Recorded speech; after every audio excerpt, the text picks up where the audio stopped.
بسم اللہ الرحمن الرحیم۔ السلام علیکم دوستو، میں ہوں شیخ عدنان اور آپ دیکھ رہے ہیں میرا یوٹیوب چینل جس کا نام ہے اردو ماسٹر سٹوری۔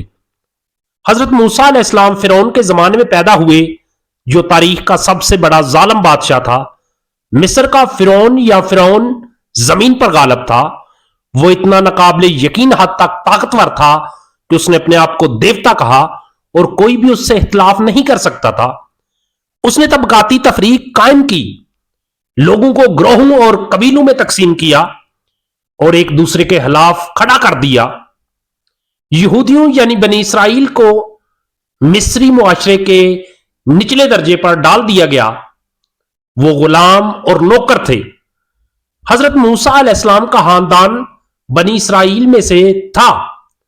حضرت موسیٰ علیہ السلام کی ولادت سے تھوڑی دیر پہلے فرعون کو بتایا گیا کہ بنی اسرائیل سے جلد ہی ایک لڑکا پیدا ہونے والا ہے جو اس کے ہاتھوں فرعون کی سلطنت تباہ ہو جائے گی۔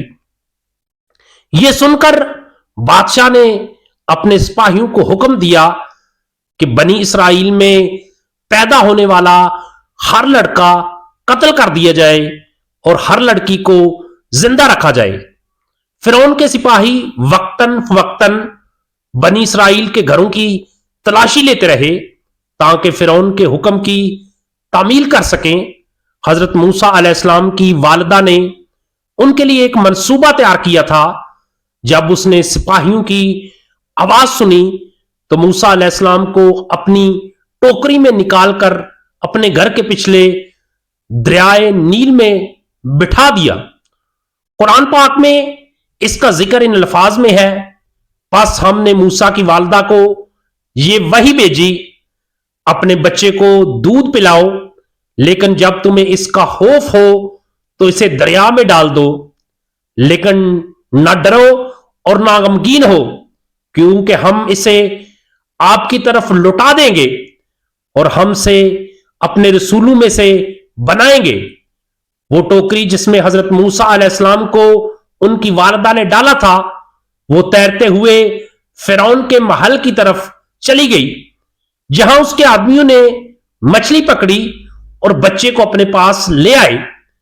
اس نے اسے فوراً قتل کرنا چاہا، اس شبہ میں کہ یہ بنی اسرائیل کا بچہ ہو سکتا ہے، لیکن اس کی بیوی آسیہ نے جو نیک عورت تھی اسے ایسا کرنے سے روک دیا۔ ان کے اپنے بچے نہیں تھے، اس لیے اس نے بچہ گود میں لینے کو کہا۔ فرعون نے اپنی بیوی آسیہ کی درخواست مان لی اور پھر روتے ہوئے بچے کو کھانا کھلانے کے لیے کچھ عورتوں کو بلایا۔ اس کے باوجود بچے نے ان تمام عورتوں سے دودھ دینے سے انکار کر دیا جو اسے دودھ پلانے کے لیے آئیں، سوائے اس کی اپنی ماں کے۔ اس طرح اللہ تعالیٰ نے ماں اور بچے کو فرعون کے محل میں دوبارہ ملا دیا، جو اس کے بیٹے کا سب سے بڑا دشمن تھا۔ حضرت موسیٰ علیہ السلام فرعون کے گھر میں پلے بڑے اور ریاستی امور سے بھی واقف ہو گئے۔ جب حضرت موسیٰ علیہ السلام بلوغت کو پہنچے تو ایک بار ایک اسرائیلی اور مصری کے درمیان لڑائی میں ملوث ہونے کے نتیجے میں بعد میں لاپرواہی سے قتل ہو گئے۔ حضرت موسیٰ علیہ السلام مدائن گئے، جہاں حضرت شعیب علیہ السلام کی بیٹی صفورہ سے شادی کی۔ کچھ عرصہ مدائن میں رہنے کے بعد آپ واپس مصر چلے گئے۔ سخت سردی کی رات میں مصر کی طرف جاتے ہوئے حضرت موسیٰ علیہ السلام اور ان کی اہلیہ صفورہ، جو حضرت شعیب علیہ السلام کی بیٹی تھی، راستے سے بھٹک گئے تھے۔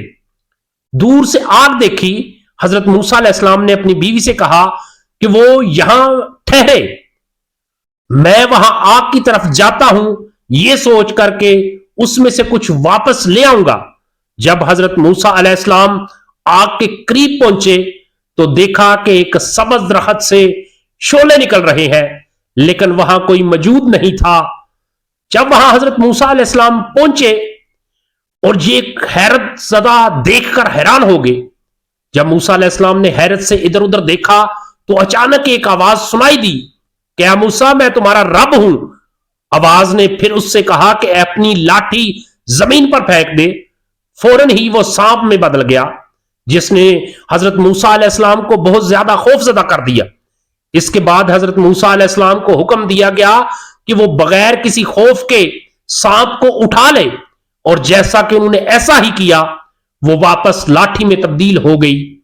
اور پھر اسے کہا گیا کہ اپنے ہاتھ کو اپنی بغل کے نیچے رکھو۔ جب اس نے اسے دوبارہ نکالا تو اس کا ہاتھ سورج کی طرح چمکدار روشنی سے چمک اٹھا۔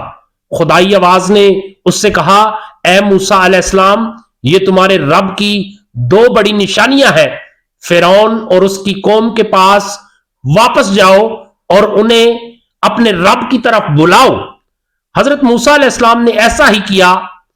اللہ تعالیٰ کی طرف سے یہ نشانیاں ملنے کے بعد حضرت موسیٰ علیہ السلام فرعون کے پاس گئے اور اس سے کہا، آپ اللہ تعالیٰ کے رسول ہے، اور بہت سی دلیلیں پیش کی۔ موسیٰ علیہ السلام نے اپنی لاٹھی زمین پر پھینکی اور وہ سانپ میں تبدیل ہو گئی۔ اس معجزے نے فرعون کو بہت زیادہ ڈرا دیا، اور فرعون خوفزدہ ہو کر وہ اپنے مشیروں کے ساتھ مشورہ کرنے لگا۔ انہوں نے اسے بتایا کہ حضرت موسیٰ علیہ السلام کوئی نبی نہیں، صرف یہ ایک اچھے جادوگر ہے، اور ان کے اپنے جادوگر آسانی سے ایسی چالیں کر سکتے ہیں۔ اس کے بعد فرعون نے اپنے تمام بڑے جادوگروں کو اپنے دربار میں بلایا تاکہ وہ بھی وہی چال کریں جو حضرت موسیٰ علیہ السلام نے چال کی تھی۔ جب انہیں بتایا گیا کہ ایسا کرنا ہے تو وہ پریشان نہیں ہوئے۔ انہوں نے رسی کے ٹکڑے ہاتھوں میں پکڑے ہوئے تھے، اور جیسے ہی انہوں نے رسی کے ٹکڑے زمین پر پھینکے تو وہ بھی سانپوں میں تبدیل ہو گئے۔ لیکن جب حضرت موسیٰ علیہ السلام نے اپنا عصا نیچے پھینکا تو ان کے سانپ نے رسی کے تمام ٹکڑے کھا لیے۔ جادوگر فوراً سمجھ گئے کہ یہ کوئی جادو نہیں بلکہ ایک معجزہ ہے، اور وہ جو جادوگر تھے وہ سجدہ ریز ہو کر کہنے لگے، ہم موسیٰ کے ایمان پر ایمان رکھتے ہیں۔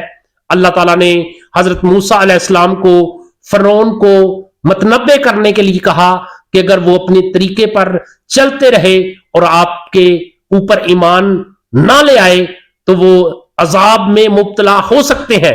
لیکن فرعون اس کے باوجود بڑا مغرور اور ظالم تھا، اس نے حضرت موسیٰ علیہ السلام کی کوئی بات نہ سنی، چنانچہ اس کو اور اس کے پیروکاروں کو سزا دینے کی وجہ سے ملک میں قحط پڑا۔ ٹڈیوں کے غول فصلوں کو کھا گئے۔ دریائے نیل نے اپنے کناروں پر طغیانی کی، جس سے بڑی تباہی ہوئی۔ لوگ جموں اور رسولیوں میں مبتلا تھے۔ جب یہ سب ہوا تو لوگ حضرت موسیٰ علیہ السلام کے پاس پہنچ گئے اور ان سے ان کی عافیت کے لیے دعا کی درخواست کی اور ان کے مذہب پر چلنے کا وعدہ کیا۔ لیکن جب وہ لوگ ٹھیک ہو گئے اور ان کے حالات بہتر ہو گئے تو وہ اپنی بت پرستی کی طرف دوبارہ لوٹ گئے۔ حضرت موسیٰ علیہ السلام نے بنی اسرائیل کے لوگوں کو جمع کیا اور فلسطین کی طرف روانہ ہوئے۔ جب فرعون کو ان کے فرار ہونے کا علم ہوا تو اس نے بڑی فوج کے ساتھ ان کا پیچھا کیا۔ جب حضرت موسیٰ علیہ السلام بنی اسرائیل کے لوگوں کے ساتھ بحیرہ احمر پر پہنچے تو فرعون کو ان کی طرف آتے دیکھا اور یقین کر لیا کہ اب وہ قتل ہونے والے ہیں۔ اس کے باوجود حضرت موسیٰ علیہ السلام نے اللہ کے حکم سے اپنے لاٹھی کو سمندر کے پانیوں پر دے مارا اور پانی الگ ہو کر خشک راستہ بن گیا۔ لوگ باحفاظت گزر گئے۔ فرعون نے راستہ دیکھا تو اپنے لشکر کے ساتھ سمندر میں داخل ہو گیا، لیکن جب وہ سمندر کے بیچ میں پہنچا تھا کہ اچانک پانی اس کے اور اس کے آدمیوں کے گرد بند ہو گیا۔ اس طرح فرعون اور اس کا لشکر دریائے نیل میں ڈوب کر مر گیا۔ میرے پیارے دوستو، ویڈیو اچھی لگے ویڈیو کو لائک اور شیئر ضرور کرنا اور کمنٹ کی صورت میں اپنی رائے کا اظہار کرنا۔ اپنا بہت بہت خیال رکھیے گا۔ اگر چینل پہ نئے ہیں تو چینل کو سبسکرائب کرنا۔ اللہ حافظ۔